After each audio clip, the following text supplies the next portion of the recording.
Kit 76 sees another piece of the skeleton assembly. 2 wires will need to be inserted into the skeleton.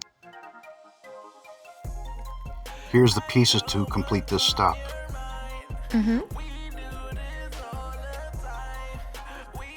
Wires should be separated to look like this.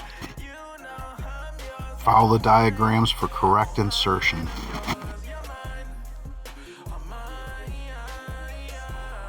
Inserting the lights can be tedious. Take your time.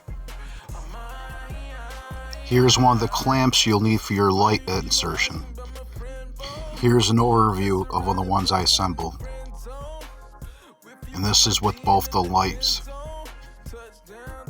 This step will take the most time, as accuracy is needed.